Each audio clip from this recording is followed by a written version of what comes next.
मैं इस्लामुद्दीन खान और आप देख रहे हैं प्रहार टाइम। मुंब्रा पुलिस स्टेशन के पास बाबा साहब भीमराव अम्बेडकर चौक पर यहाँ पर देखेंगे विरोध प्रदर्शन किया जा रहा है। ये विरोध प्रदर्शन मर्जिया पठान के तरफ से किया जा रहा है। जिस तरह से राहुल गांधी ने जो खुलासा किया कि किस तरह से जो है वोटों की चोरी की जाती है, और जो यहाँ पर आप देखेंगे बैनर है, ये सभी बैनरों पर वोट चोरी इस तरह के शब्द लिखे, वोट चोरों से सावधान, जाग गया हिंदुस्तान, इस तरह के जो है यहाँ पर बैनर लेकर जो है इलेक्शन कमीशन के खिलाफ जो है विरोध प्रदर्शन यहाँ पर किया जा रहा है। आपको बता देंगे कि मर्जिया, शानू पठान और शाकिर शेख, मैसा शेख, ऐसे तमाम लोग जो है जो ये वोट बचाओ देश बचाओ के नारों के साथ में यहाँ पर जो है विरोध प्रदर्शन कर रहे हैं। Article 324 of the Indian constitution allow करता है election commission of India ECI को फेयर और फ्री इलेक्शन करने के लिए, जिसको ईसीआई ने एक जोक बना दिया है। और सिर्फ वो आर्टिकल को ही नहीं, हर एक नागरिक जो बड़े मन से और अपना डेमोक्रेटिक राइट प्रैक्टिस करता है, इलेक्शन में जाके लंबी लंबी लाइनों में अपने डॉक्यूमेंट्स जमा करके लाइन में लग के वोट देने जाता है, उनके साथ ये घोटाला किया गया है। ये कोई पक्ष, ये कोई सरकार के लिए नहीं है, ये हमारे संविधान के लिए है, जो आपका है, मेरा है, हिंदू मुस्लिम सिख ईसाई सबका है। वोटिंग अधिकार ही तो सिर्फ एक बच गया है जो हमारा खुद का है। अदरवाइज हमको पता है कि हमारा देश किस दिशा में जा रहा है और कहाँ पे जा रहा है। तो हर रोज हमको मंदिर, मस्जिद, भोंगे, कुछ सेंसिटिव टॉपिक पे, कोई रिलीजियस टॉपिक पे ही बात देखने को मिलती है। कोई भी प्रगति की या कोई भी फैक्ट्स या फिगर्स पे बात होती नहीं। इनको कैसा, इनको बात करनी ही नहीं है।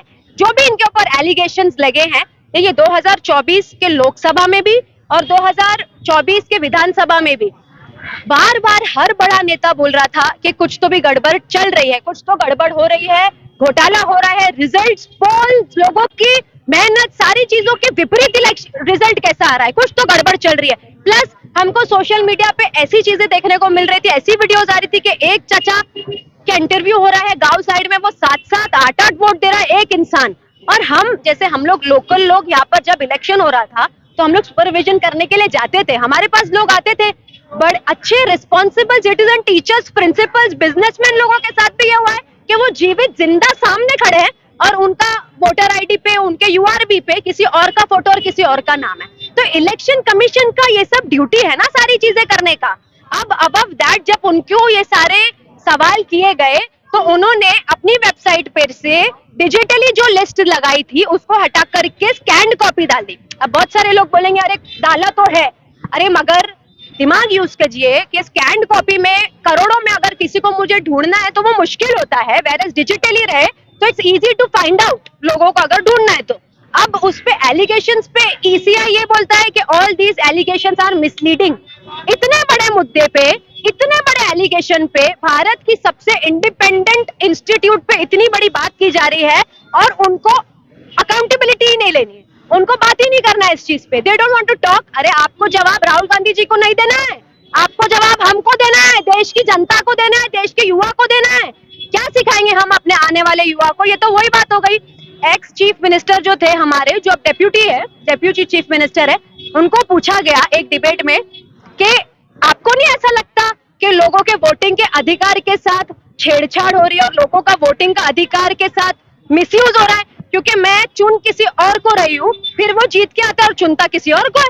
ये तो हो ही रहा था हमारे देश में अभी पिछले 2.5 साल में कि हम किसी को चुन रहे, वो जीत के किसी और को चुन रहा है। अब ये भी होने लगा कि हम चुन भी रहे जिसको, उसको वोट जा भी रहा है कि नहीं, हमारे वोट का एग्जिस्टेंस है या नहीं है। हम जीवित ही नहीं है गवर्नमेंट की यादियों में, जीवित लोग, और जो जीवित नहीं है उनके नाम है।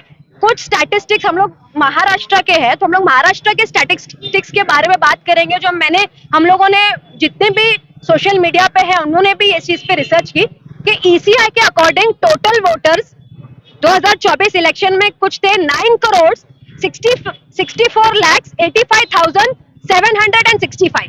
ठीक है, इसमें से उन लोगों ने फिर इलेक्शन के बाद प्रेस रिलीज की कि 65.02% पोलिंग हुई है, 65.02%। अब 9,64,85,765 का 65.02% कितना होता है?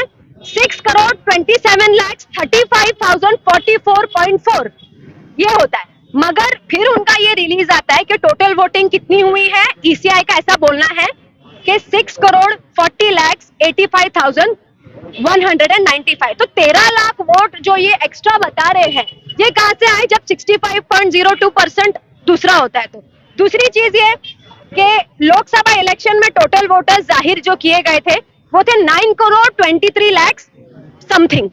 जादू से 6 महीने बाद जब विधानसभा इलेक्शन होता है तो टोटल वोटर्स कितने होते हैं? 9,64 लाख। 42 लाख वोटर 6 महीने में हमारी कंट्री में बढ़ रहे। मतलब प्रगति देखो कि कितनी अच्छी प्रगति हो रही है कि 42 लाख 6 महीने में वोटर्स कैसे बढ़ सकते हैं।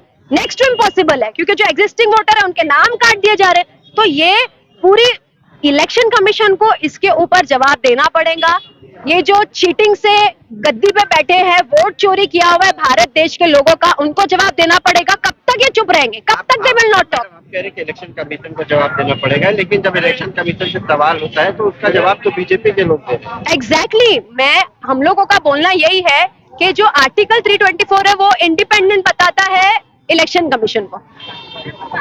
कोई पॉलिटिकल पार्टी उनके बिहाफ में बात कर ही नहीं सकती है। वो एक इंडिपेंडेंट बॉडी है, उनको फ्री और फेयर इलेक्शन करने का संविधान हक देती है, अधिकार देती है। मगर आज की तारीख में क्योंकि हमने लड़ना छोड़ दिया ना, हम लड़ नहीं रहे। हमारे देश के नागरिक हर चीज पे चुप है। ये शुरू हुआ था एक पर्टिकुलर कम्युनिटी को टारगेट करते हुए, ठीक है, ये समाज में माइनॉरिटीज को टारगेट करते हुए इन्होंने ये शुरू किया।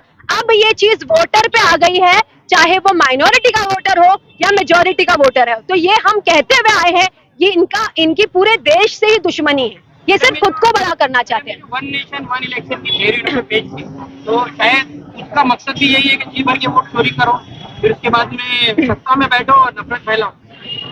इनका मकसद सिर्फ यही है कि इंडस्ट्रियलिस्ट को बड़ा करो, फ्रॉड लोगों को छुपाओ, रेपिस्ट गैंगस्टरों को वर्डिक्ट फ्री कर दो और जो आम जनता है उनको बेवकूफ बनाओ। बस इनका यही है।